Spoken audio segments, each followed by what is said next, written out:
ഞാനൊരു മാഗസിനിൽ ഇങ്ങനെ വായിച്ചു കഴിഞ്ഞപ്പോൾ എൻ്റെ പേര് വന്നിരിക്കുന്നു, കലാഭവൻ റഹ്മാൻ.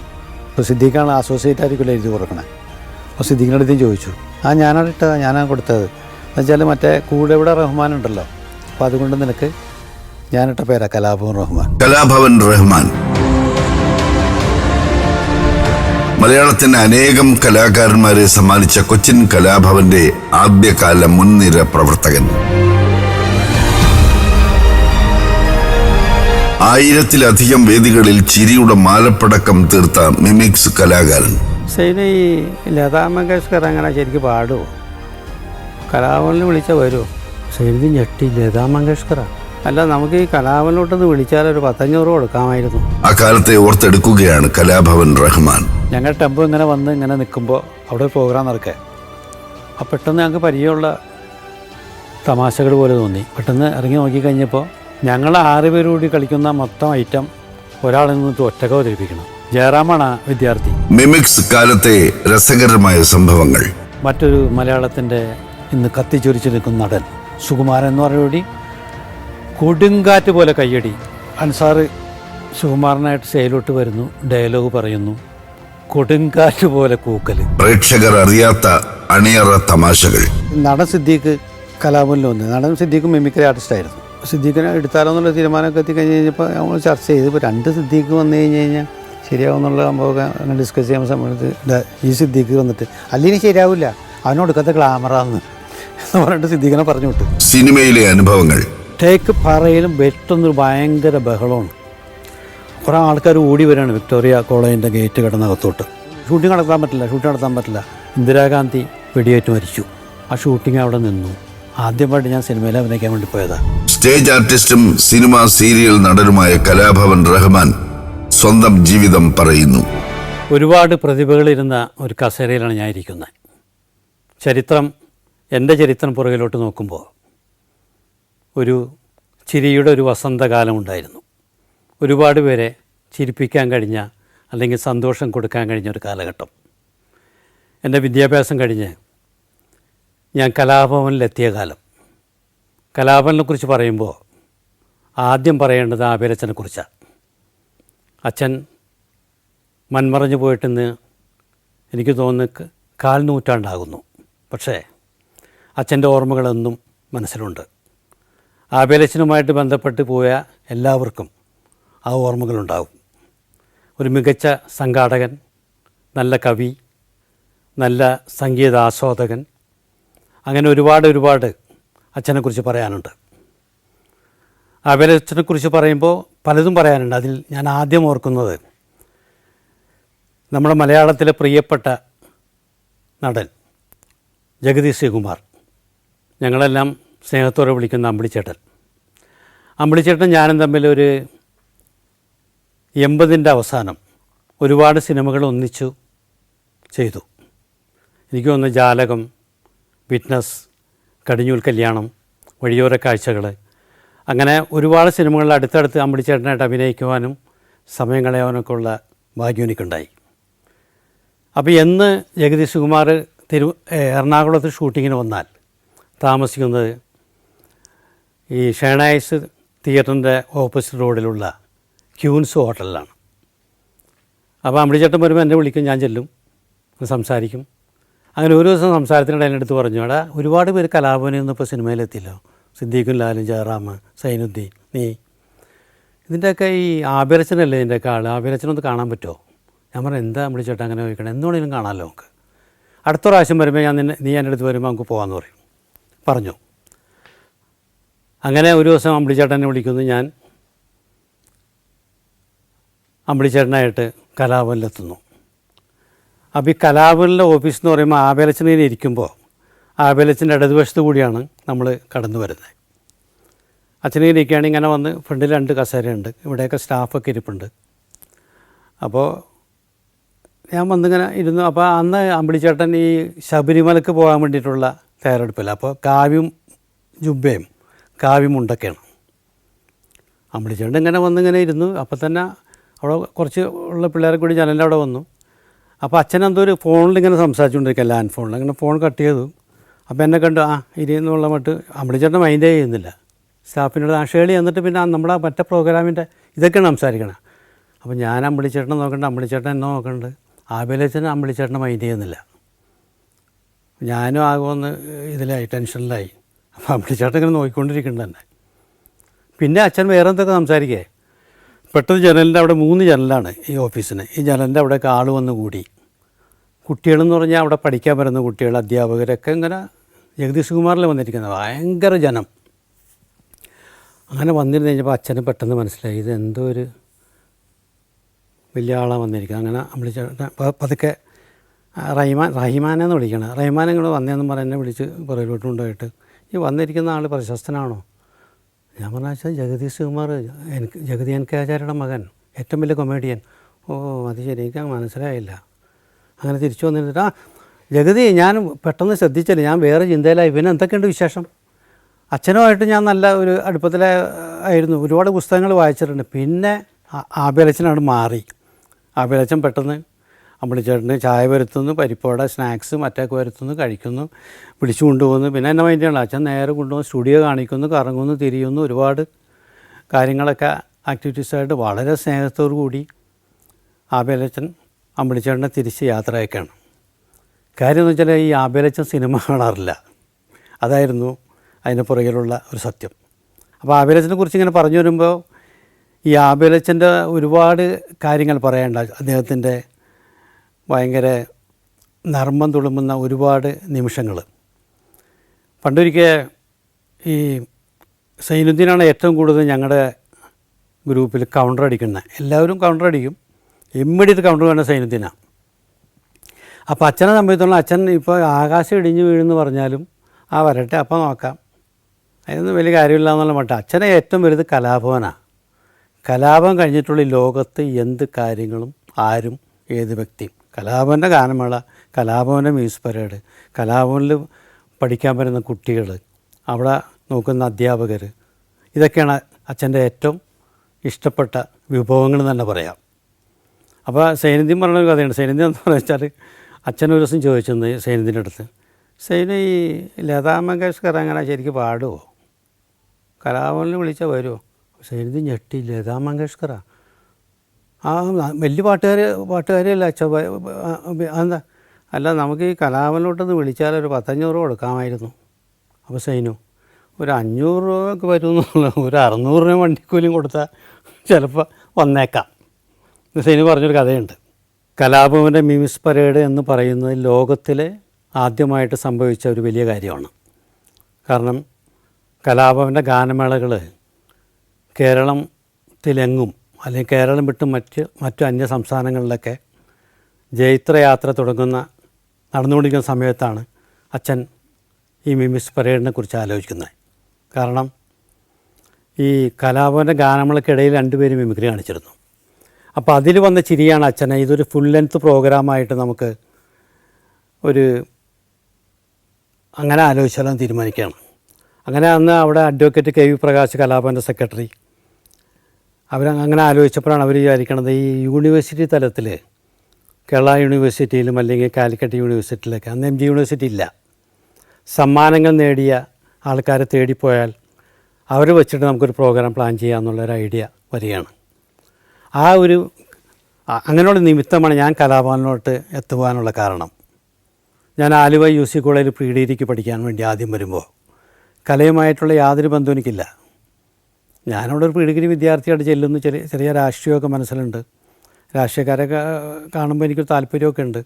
അപ്പോൾ അവിടെ ചെല്ലുമ്പോൾ അവിടെ അന്ന് UC കോളേജിൽ പ്രശസ്തനായ അവിടുത്തെ സൂപ്പർ സ്റ്റാർ എന്ന് പറയാം CP പ്രതാപൻ, അവിടുത്തെ നല്ല നടനാണ്, ബെസ്റ്റ് മിമിക്കാണ്. അന്ന് തന്നെ അദ്ദേഹം അവിടെ അദ്ദേഹത്തിന് മിമിക്രി കണ്ട് ഞാൻ അത്ഭുതപ്പെട്ടിട്ടുണ്ട്. അന്ന് കൊട്ടാരക്കര ശ്രീനാഥൻ നായർ, ഷീലാമ്മ, മണവാളൻ ജോസഫ്, ഇങ്ങനെയുള്ള നടന്മാരൊക്കെ കൃത്യമായ ശബ്ദത്തിൽ അനുകരിക്കുന്ന ഒരു മിമിക്ക് CP പ്രതാപൻ. ഞാനതിനു മുമ്പ് മിമിക്രിയൊക്കെ കണ്ടേക്കണം എന്ന് പറഞ്ഞത് ആലപ്പി അഷ്റഫ്, കൊച്ചിൻ ഹനീഫ, വേണിച്ചേട്ടനും ഡയറക്ടർ ഫാസിലും കൂടി അവതരിപ്പിക്കുന്ന പരിപാടി, കൊതുക് നാണപ്പൻ്റെ പ്രോഗ്രാം. ഇങ്ങനെയൊക്കെ ഇതൊന്നും ഒരിക്കലും ഒരു ഫുൾ ലെങ്ത് പ്രോഗ്രാമല്ല, ഒരു അരമണിക്കൂർ അല്ലെങ്കിൽ 20 മിനിറ്റൊക്കെ നടത്തുന്ന പ്രോഗ്രാംസാണ് കണ്ടിരിക്കുന്നത്. അപ്പോൾ മിമിക്രി, CP പ്രതാപൻ്റെ മിമിക്രി കണ്ടപ്പോഴാണ് എനിക്ക് അതിനോട് വലിയ താല്പര്യം തോന്നുന്നത്. അങ്ങനെ പ്രതാപൻ എൻ്റെ അടുത്ത് ഒരു ദിവസം ചോദിച്ചു, എടാ ഇങ്ങനെ ആർട്സ് ഫെസ്റ്റിവലൊക്കെ വരെയാണ്, അപ്പോൾ അതിനു മുമ്പ് ഒരു കാര്യം പറയാം. അതിനു മുമ്പ് ഞാൻ ഈ പ്രീഡിഗ്രിക്ക് ജോയിൻ ചെയ്യുമ്പോൾ സൈനുദ്ദീൻ BA ഫസ്റ്റ് ഇയർ പഠിക്കുന്നുണ്ട്, സത്താർ MA ഫസ്റ്റ് ഇയർ പഠിക്കുന്നുണ്ട്. അപ്പോൾ ഇവരൊക്കെ അവിടെ ഉണ്ട്, നടൻ സത്താർ. അപ്പോൾ പ്രധാനം പറയും നമുക്കൊരു നാടകം ചെയ്യണം. അത് മഹാരാജ് കോളേജിലെ പ്രിൻസിപ്പൾ ഭരൻ സാർ എഴുതിയ നാടകമാണ്. ഇന്നാ പേര് ഓർക്കുന്നുണ്ട്, ഡബ്ബറയുടെ പ്രേതം. അപ്പോൾ അതിലൊരു നെക്സലിൻ്റെ വേഷമുണ്ട്, നിനക്കത് പറ്റുമോ, അഭിനയിക്കാൻ പറ്റുമെന്ന് ചോദിച്ചു. അപ്പോൾ ഞാനിങ്ങനെ താടിയൊക്കെ വളർത്തി ഒരു വക പ്രാകൃത ലുക്കാണ്. ഞാൻ പറഞ്ഞു ഞാൻ ചെയ്യാം എന്ന് പറഞ്ഞു. എനിക്ക് അഭിനയിച്ച് പരിചയമൊന്നുമില്ല. അങ്ങനെ പ്രതാപൻ്റെ കൂടെ ഈ നാടകത്തിൽ കയറി അഭിനയിക്കുകയും അന്ന് അവിടുത്തെ കലാരംഗത്ത് ഞങ്ങളെയൊക്കെ പ്രോത്സാഹിപ്പിക്കുന്ന പോൽസ് സാറ്, അദ്ദേഹം ഇപ്പം ഇല്ല. സാറ് അടുത്ത് കുഴപ്പമില്ല, നിനക്കൊക്കെ പറ്റിയ പരിപാടിയാണെന്ന് തോന്നുന്നു, നല്ല ഡയലോഗ് പറയുമ്പോൾ ഒരു മോഡലേഷനൊക്കെ ഉണ്ട്, ഒന്ന് ആലോചിക്കാൻ പാടില്ല നാടകമൊക്കെ എന്ന് വെച്ചു. അങ്ങനെയാണ് ഞാൻ ഈ കലാരംഗത്തോട്ട് വരുന്നത്. അങ്ങനെ നാടകങ്ങൾ അഭിനയിക്കുന്നു, കുറേ അംഗീകാരങ്ങളൊക്കെ കിട്ടുന്നു, മിമിക്രി കാണിക്കുന്നു. അങ്ങനെ BA ഫൈനൽ ഇയർ പഠിക്കുമ്പോൾ യൂണിവേഴ്സിറ്റി തലത്തിൽ മത്സരിക്കുകയാണ്, കേരള യൂണിവേഴ്സിറ്റി. അതെനിക്ക് കൊണ്ട് ഒരു 80-86 പേരായിട്ട് മത്സരിക്കുന്നു. കോട്ടയം തിരുനക്കര മൈതാനത്താണ് മത്സരം. സുരേഷ് കുറുപ്പ് യൂണിവേഴ്സിറ്റി യൂണിയൻ ചെയർമാനായിരുന്ന കാലം. അന്ന് ആ മത്സരത്തിൽ ഒരുപാട് ഇന്നത്തെ പ്രശസ്തരായ പലരും ഉണ്ട്. ഡയറക്ടർ സിദ്ദീഖ് ഉണ്ടായിരുന്നു മത്സരിക്കാൻ, നടൻ മുകേഷ് ഉണ്ടായിരുന്നു, പിന്നെ KS പ്രസാദ് ഉണ്ടായിരുന്നു. അവരൊക്കെ പല വേറെ കോളേജുകളിൽ നിന്നാണ്. അങ്ങനെ വലിയ മത്സരം നടക്കുന്നത്. അപ്പോൾ ഈ ആദ്യം തന്നെ സിദ്ദീഖിനും ഞാനും പ്രസാദും ഒക്കെ തമ്മിൽ ചെറിയ പരിചയമുണ്ട്. കാരണം പല ഇൻ്റർ കോളേജായിട്ട് മത്സരങ്ങളിലൊക്കെ ഞങ്ങൾ ഒന്നിച്ച് മത്സരിക്കാറുണ്ട്, അത് ചെറിയ പരിചയമുണ്ട്. അപ്പോൾ അവിടെ വെച്ച് കണ്ടപ്പോൾ ഈ 84 പേരാകുമ്പോൾ ഈ നറുക്കെടുത്തിട്ടാണ് ഇതിൻ്റെ പ്രയോറിറ്റി തീരുമാനിക്കുന്നത്. കാരണം നറുക്ക് വീണനുസരിച്ചായിരിക്കും നമ്മൾ പാർട്ടിസിപ്പൻറ്റ് ചെല്ലുന്നത്. അപ്പോൾ ഇങ്ങനെ നറുക്ക് എടുക്കുന്നു. സിദ്ദീഖ് ഇങ്ങനെ നറുക്കെടുത്തപ്പോൾ സിദ്ദീഖിന് കിട്ടിയത് 8ആണ്. അപ്പോൾ സിദ്ദീഖിനെ കളിയാക്കിയാണ്, നിനക്ക് ഇനി ഒരു സാധ്യത കാണുന്നില്ല, സമ്മാനം കിട്ടാനുള്ള ഒരു സാധ്യതയില്ല. കാരണം 8ഒക്കെ കിട്ടിക്കഴിഞ്ഞാൽ ജഡ്ജസ് എങ്ങനെ ഓർത്തിരിക്കാനാണ്. അവസാനം ഞാനെടുത്ത് കഴിഞ്ഞാൽ എനിക്ക് കിട്ടുന്ന 4ആണ്. പിന്നെ ഞാൻ വേണ്ടിയില്ല. മത്സരം നടന്നു, എനിക്ക് സമ്മാനം കിട്ടുകയാണ്. അങ്ങനെ ആലുവ UC കോളേജിന് ആദ്യമായിട്ട് മിമിക്രി മത്സരത്തിലൊരു സമ്മാനം എന്നിലൂടെ. ഇത് കിട്ടിയിരിക്കുന്ന പിറ്റേ വർഷമാണ് ആബേലച്ചൻ ഈ മിമിക്സ് പരേഡിനെ കുറിച്ച് ചിന്തിക്കുന്നത്. ഞാൻ നേരത്തെ പറഞ്ഞ പോലെ യൂണിവേഴ്സിറ്റി അംഗീകാരം കിട്ടിയവരെ അന്വേഷിക്കുന്നതൊക്കെ. അങ്ങനെ KS പ്രസാദായിട്ടുള്ള പരിചയത്തിൻ്റെ പുറത്തേക്ക് പ്രസാദാണ് എന്നെ റഹ്മാൻ കലാഭവൻ വരെ ഒന്ന് പറയണം, അങ്ങനെ ഒരു പരിപാടി പ്ലാൻ ചെയ്യേണ്ട ആബേലച്ചൻ, നമുക്കൊന്ന് നോക്കാം. അവിടെ ചെല്ലുമ്പോഴാണ് ഞാൻ ഈ പറഞ്ഞ ലാലിനെയും ഒക്കെ പരിചയപ്പെടുന്നത്. പിന്നെ അൻസാറായിട്ട് നേരത്തെ പരിചയമുണ്ട്. ഞങ്ങൾ തന്നെ 6 പേര്, വർക്കിച്ചമ്പേട്ട, KS പ്രസാദ്, അൻസാർ, ലാൽ, സിദ്ദീഖ്, ഞാൻ. ഫസ്റ്റ് ബാച്ചാണ്. ആദ്യമായിട്ടൊരു വലിയ പരിപാടിക്ക് ഒരു പരീക്ഷണമാണത്. അതെങ്ങനെ എത്തും, എവിടെ ചെന്ന് അവസാനിക്കുന്നൊന്നും അറിയില്ല.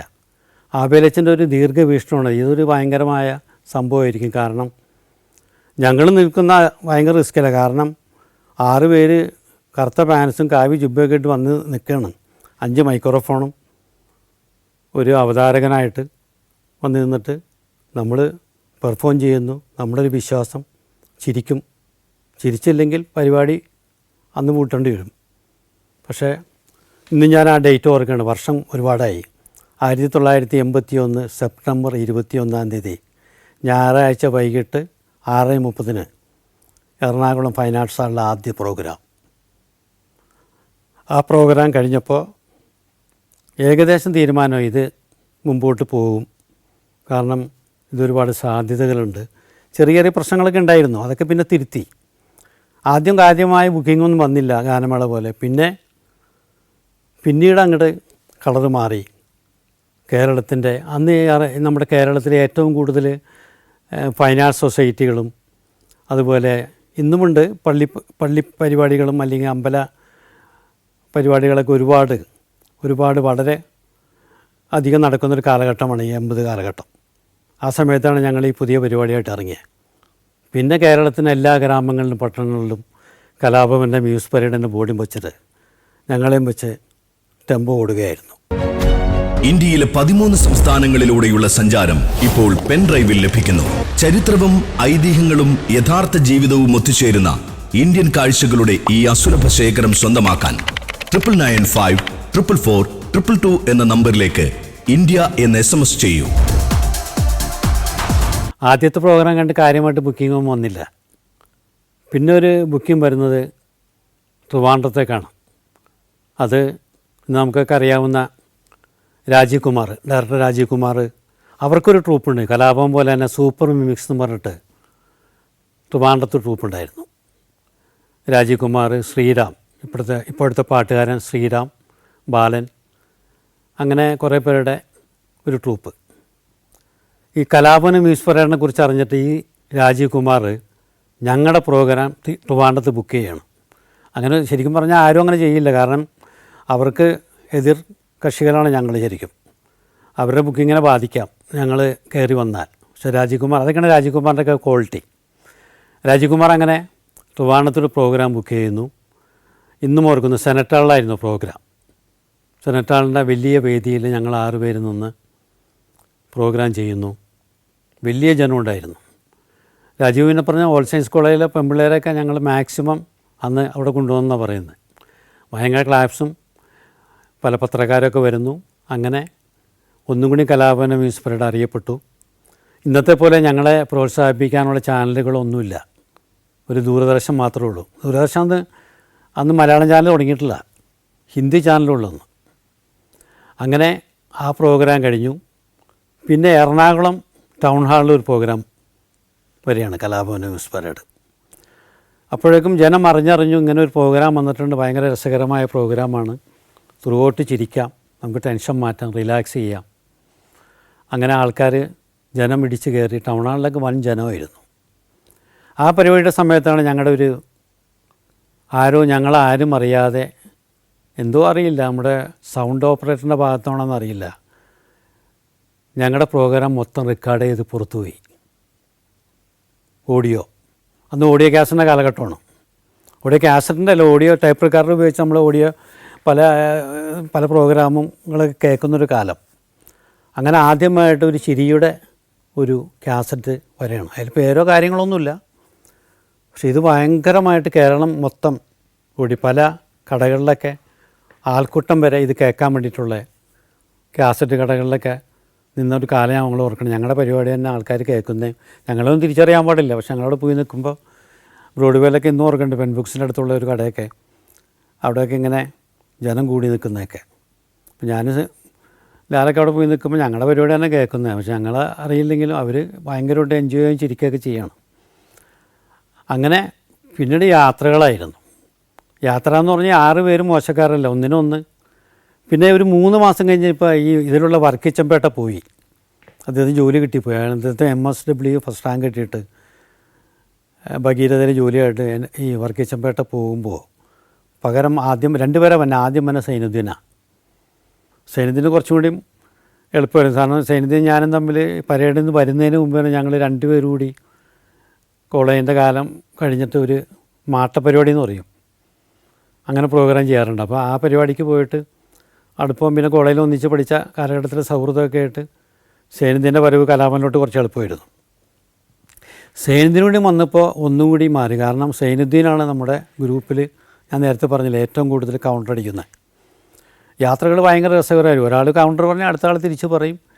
ഇങ്ങനെ എത്രയോ കാലം, വർഷങ്ങളിങ്ങനെ കടന്നുപോയി, തമാശകളുടെ ലോകം. ഇന്നിപ്പോൾ NF സൈനുദ്ദീനൊന്നും കൂടെയില്ല. അവരുടെയൊക്കെ ഒരുപാട് ഓർമ്മകളുണ്ട് മനസ്സിൽ. ഒരിക്കൽ NF, ഞാൻ, പിന്നെ മഞ്ജു വാര്യർ, ഫിലോമിന ചേച്ചി, ബീന ആൻ്റണി, TG രവിച്ചേട്ടൻ, ബിജു മേനോൻ്റെ അച്ഛൻ, ഞങ്ങളെ കൂടി റേഡിയോ നാടകം ചെയ്തു ഈ പരേഡിൻ്റെ കാലഘട്ടത്തിൽ. തൃശ്ശൂർ റേഡിയോ നിലയത്തിന് വേണ്ടിയായിരുന്നു ആ നാടകം. മൂലനഗരം പൊന്നൻ എഴുതിയ നാടകം. അപ്പോൾ ഈ നാടകത്തിന് എന്നെ അഭിനയിക്കാൻ വിളിക്കുന്നു. അങ്ങനെ ഞാൻ പോകാൻ വേണ്ടി, അപ്പോൾ അവിടെ നേരത്തെ നമ്മളിത് പഠിച്ച് ഡയലോഗ് കൃത്യമായിട്ട് പറയണം. അപ്പം ഞാൻ അതിന് മുമ്പ് റേഡിയോ നാടകം ചെയ്തിട്ട് പരിചയമൊന്നുമില്ല എനിക്ക്. അപ്പോൾ NF എന്നെ വിളിച്ചിട്ട് പറഞ്ഞു, എടാ നിന്നെ ഇങ്ങനെ നാടകത്തിന് വിളിച്ചിട്ടുണ്ടോ? ഞാൻ പറഞ്ഞിട്ടുണ്ട്. NF ഉണ്ടോ? ഞാനും ഉണ്ട്, നമുക്ക് ഒന്നിച്ച് പോകാമെന്ന് പറഞ്ഞു. അങ്ങനെ NFൻ്റെ കാറിൽ ഇവിടുന്ന് പോയി, അവിടെ പോയി നാടകം ചെയ്തു തിരിച്ചു വരികയാണ്. തിരിച്ചു വരുമ്പോൾ ഒരുപാട് സമയമെടുത്തു. നാടകം ഒരു ഫുൾ ഡേ രാവിലെ പോയിട്ട് രാത്രി മിഡ് നൈറ്റ് വരെ പോയി.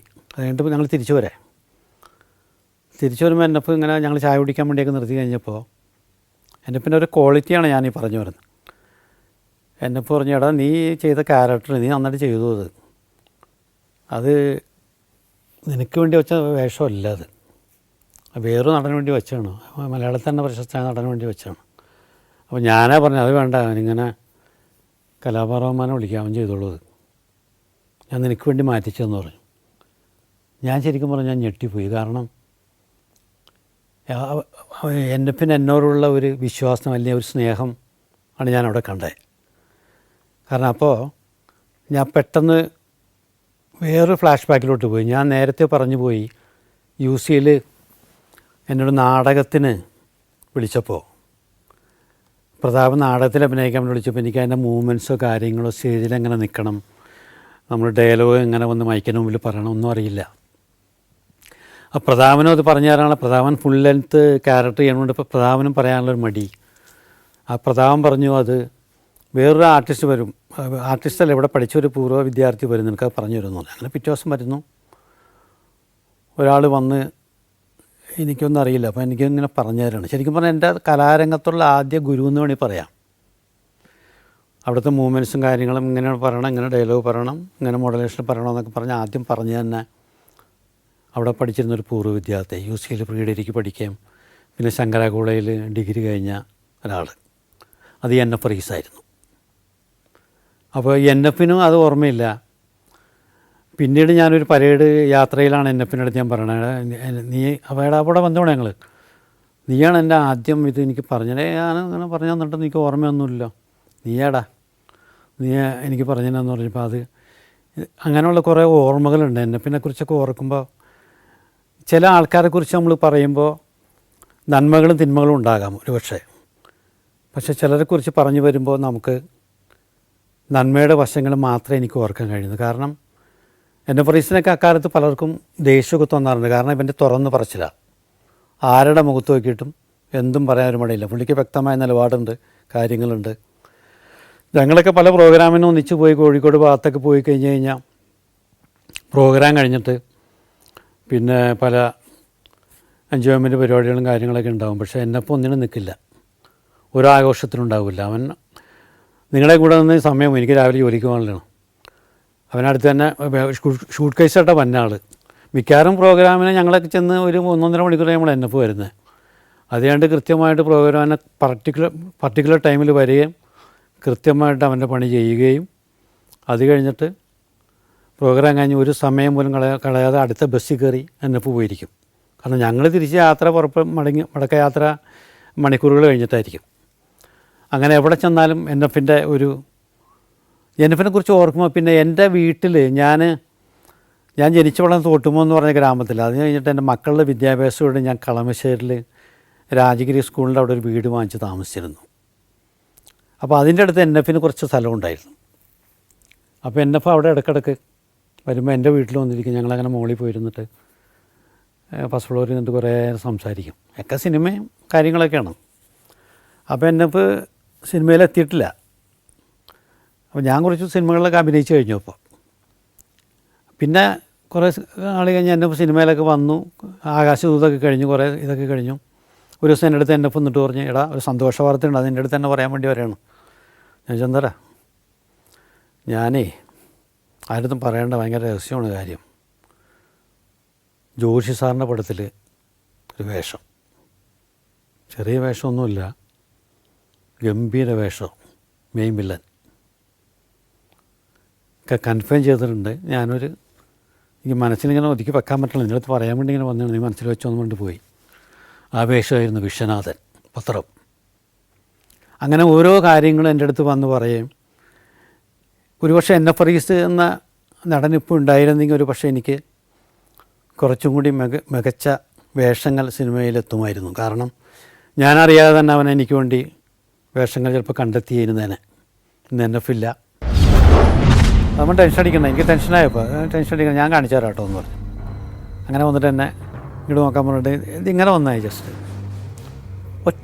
ഒറ്റ പ്രാവശ്യം അദ്ദേഹം എനിക്ക് കാണിച്ചു തന്നുള്ളൂ. ഞാൻ വന്നിട്ട് ശരി സാറെന്ന് പറഞ്ഞു, ഞാൻ വന്നു ആക്ഷൻ പറയുന്നു, ഞാൻ കാണിക്കുന്നു, കറക്റ്റായി. ഞാൻ മറക്കില്ല ആ ഷോട്ട് ഫസ്റ്റ് കാണിച്ചെന്ന കാര്യം. അത് ജിജോണ്, മലയാള സിനിമയ്ക്ക് മറക്കാനാവാത്ത അത്ഭുതങ്ങൾ കാണിച്ച സംവിധായകൻ ജിജോ.